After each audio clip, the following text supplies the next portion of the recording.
I used to hate lifting weights, and here is the story of how I fell in love with it. I broke my pinky toe jumping over a weighted bench. Not exactly the opening line of a transformational story, but here we are. At the time, I was a hit girl, jumping, burpees, box jumps, anything fast, sweaty, and mildly insane. Sign me up. Lifting heavy weights? Absolutely not. Then one day I went to jump over a weighted bench and didn't quite clear it. Crack. Right pinky toe. Broken. For 8 weeks, I couldn't jump. I remember being so frustrated because the way I knew how to exercise had suddenly been taken away from me. I didn't decide I wanted to change. I didn't wake up one morning and think, you know what would really expand me as a human being? A complete disruption of my exercise identity. I just broke my damn pinky toe. But because I couldn't train the way I always had, I had to find another way.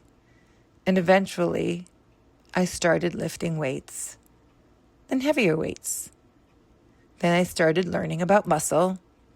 Then I became fascinated by muscle. And somewhere along the way, the woman who avoided weights became the woman who now affectionately calls herself the muscle evangelist. And it all started with a pinky toe, which got me thinking. We talk about pivots as though they're decisions. I'm changing careers. I'm ending this relationship. I'm moving. I'm starting over. Those are pivots. But they're only one kind. Some pivots are intentional. You see them coming. You think about them. You make lists. You weigh your options. You finally decide. Some pivots are accidental. A broken toe, a missed opportunity, something doesn't work out, a door closes that you were absolutely certain was supposed to remain open. And suddenly you're walking in a direction you never planned. And then there are those pivots that are much harder to name. The ones that happen so slowly, you don't even realize you're inside of one. A relationship changes. Your body changes.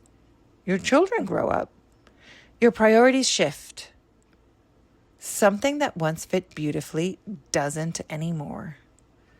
There isn't necessarily a moment when you can pinpoint and say, there. That's where everything changed.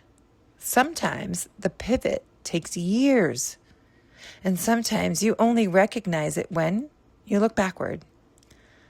But I've started noticing something underneath all of them. There's an anatomy to a pivot. First, there's a disruption. Something about the way things were no longer works. Sometimes life makes that decision for us. Sometimes we make it ourselves.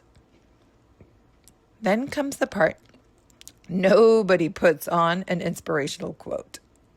The uncomfortable middle. You know the old way, you don't quite know the new way, and that space can feel incredibly disorienting. We want certainty. We want to know we're making the right decision. We want someone to hand us a map and say, here, that's where you're going. But pivots rarely arrive with maps. They ask us to move before we completely understand where we're headed. And eventually, if we're willing to stay curious long enough, something else begins to happen.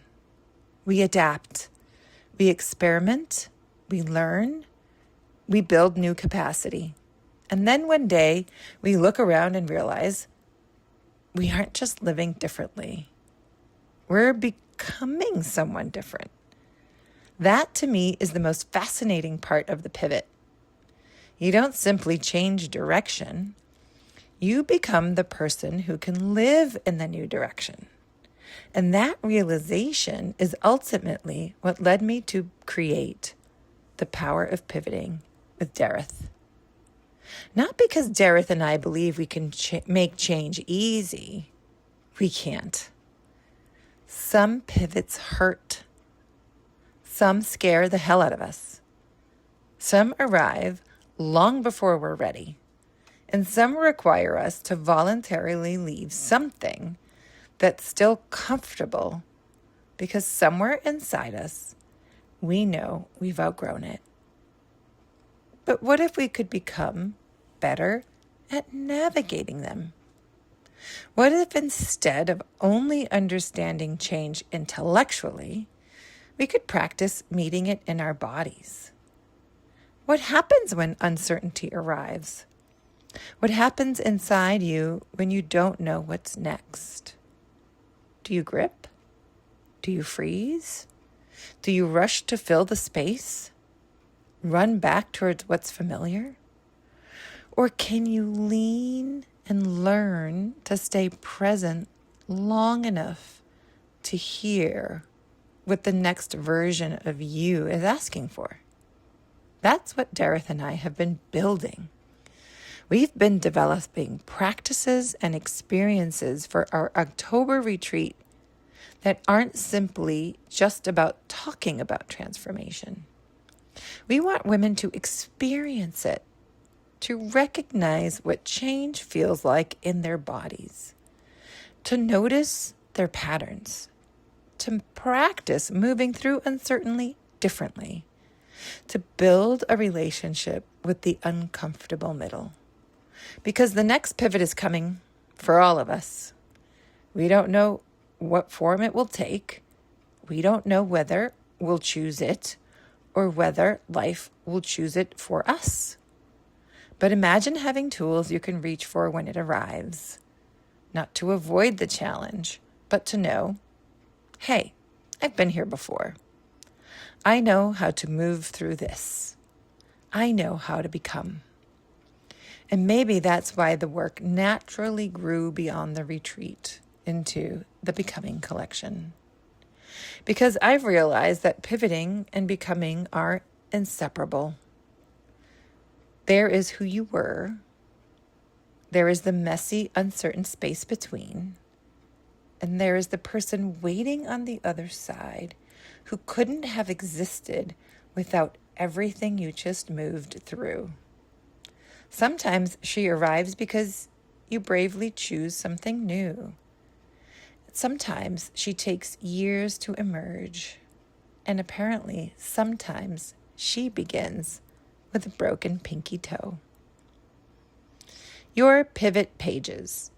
For your self-discovery Sunday, I want you to think about a pivot you've already lived through.